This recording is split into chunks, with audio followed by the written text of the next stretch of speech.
Welcome back to Nook and Cranny Gaming. We are playing Shadowgate.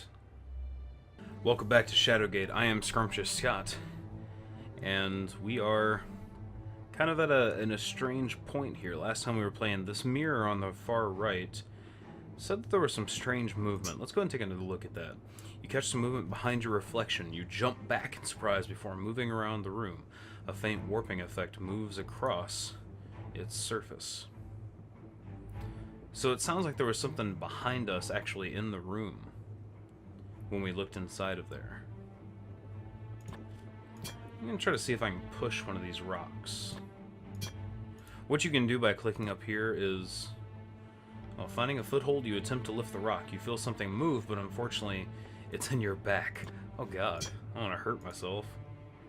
You attempt to move the rock, but you're unable to get the proper leverage. Alright, so instead of messing around in there, oh, we could burn these mummies too. Or there's the two bridges. Let's burn a mummy. No, that's not my style. I don't want to just throw fire at stuff. I know I have the option to, and the game's going to allow me to, but it feels kind of odd. Alright, let's go down here.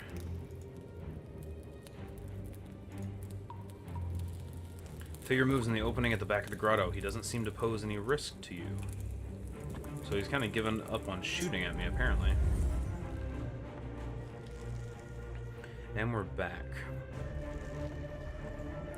Well, let's try to go across the safe-looking bridge.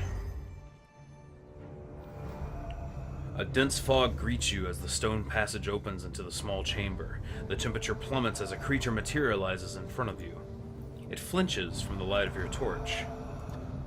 Then use the torch on it. With a cry, you swing the lit torch at the wraith, and the ethereal being is instantly enveloped in a bright flash of flame, its tortured moan hanging in the air as it vanishes. Alright, we killed a wraith. That's really awesome. It's the Triforce! Oh, makes me so happy. I love my Zelda. This rune is firmly attached to the wall, glowing with power. Truly, this must have belonged to one of the wizards of the circle. Can we take it?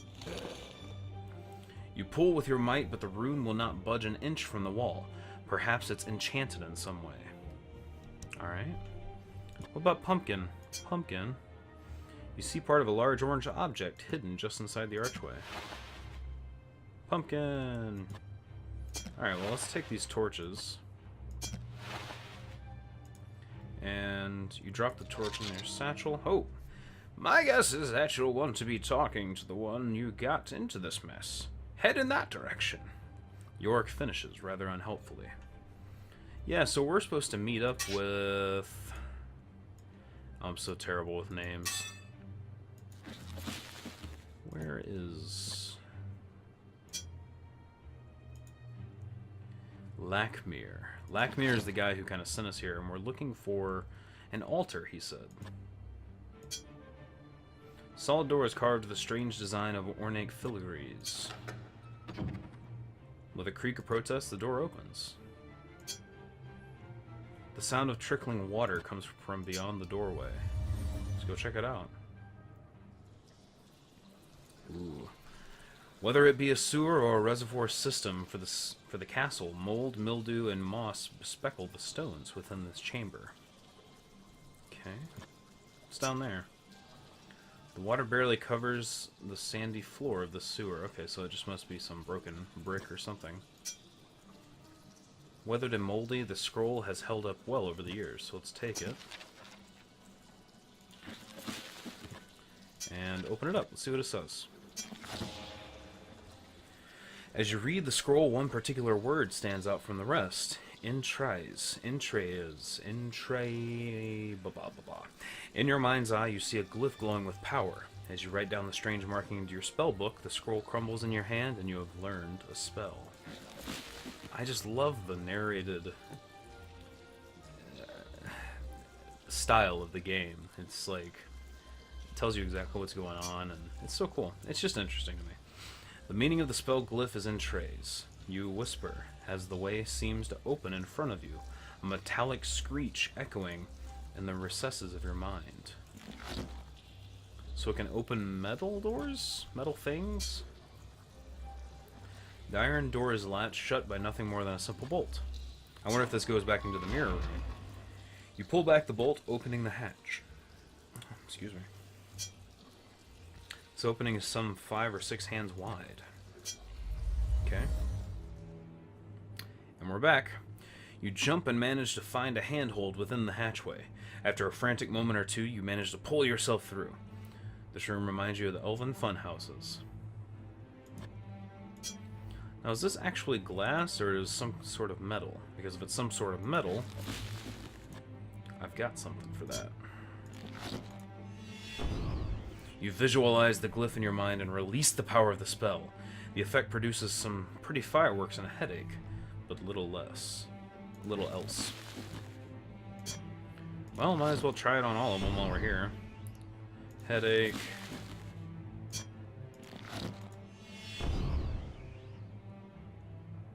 You concentrate, drawing power from the air itself. After a moment, you realize the spell release the spell with a word.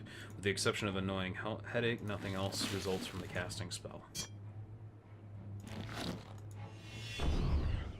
And another headache. Interesting. Now there was one that moves stone, right?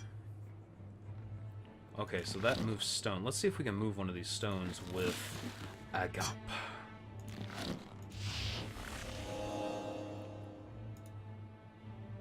It does nothing.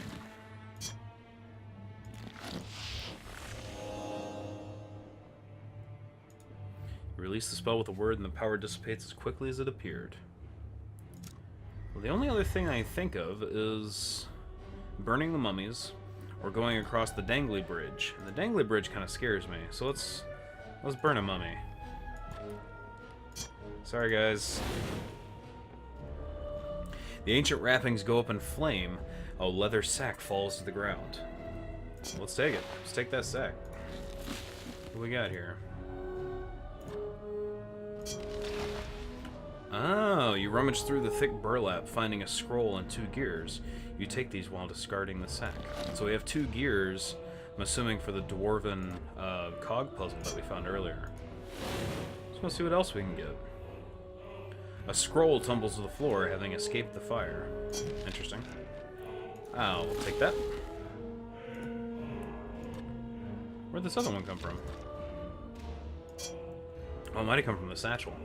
The handwritten scroll is faded and difficult to read, but you can make out one passage. When Majjal's tail lights the northern skies, and the alignments are in harmony, then shall ye take the circle runes of water and fire and the all-seeing eye, and place them with the great eagle that sits on one tree. So Majjal was the symbol that we found at the precarious bridge, the 2 bridges that lead over the lava. There was a marking on a stone that meant Majjal, or it was the mark of Majjal or something. A drawing of 6 rectangular shapes are drawn on the parchment. Several lines point to the shapes with writing underneath. You read 2 of the notations. This mirror leads through the furnace and into the castle beyond, and these mirrors require power to activate and will teleport to places strewn across the castle Demesna? I'm not sure what that word is. Tell me what that word is in the comment section. So, another mummy? I'm getting afraid of this. A mummy burns, a mask falls to the ground. Ooh. What's up with the mask? The horrible visage of this wooden mask resembles a witch from a children's tale. Alright. Might be useful in a mirror? I don't know. And what does this mummy have for us?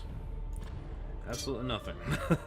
Scratches and scrapes crisscross the inside of the tomb. You wonder what that portends. So he was buried alive. Strange iridescent glyphs line the inside of this crypt. They give off a particularly malevolent air. The tomb is lined in a fabric that has somehow resisted the touch of decay. You shudder, imagining yourself locked inside the stone tomb, like this for any length of time. Okay, so we can close those back up if we want to. I'll leave them open for now. So let's go check out the puzzle with the switches and stuff. We can put cogs into it now. We might be able to make something of it. Alright, what have you got for us, friend? You lean in close, anxious to look inside the open hatch. And let's grab these gears. Use the gear on what? On the machine.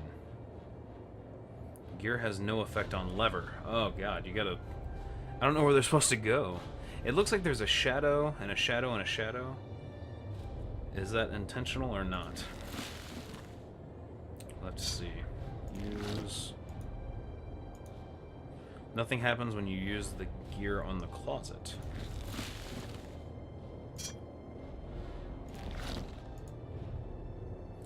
Since nothing is happening after a few moments, you try stop using the gear on the button. We also have the ability to turn off the UI, like I just did. So what we're gonna do is try to maybe do this where the text box would usually be.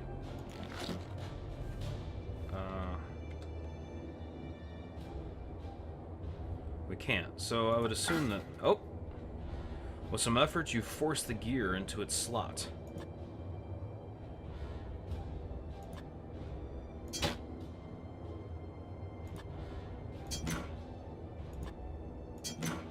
Just check if these do anything now.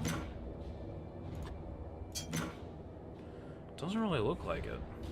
But we did pick up 2 gears. Ooh, I just tugged on my mic a lot. Let's see. Managed to fit that in there.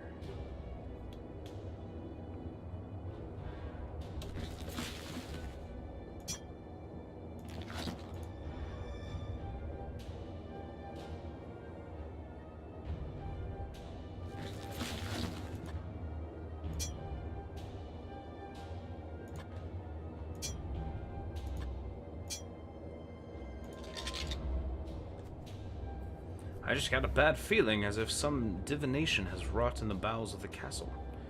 Yorick trails off in a dramatic whisper.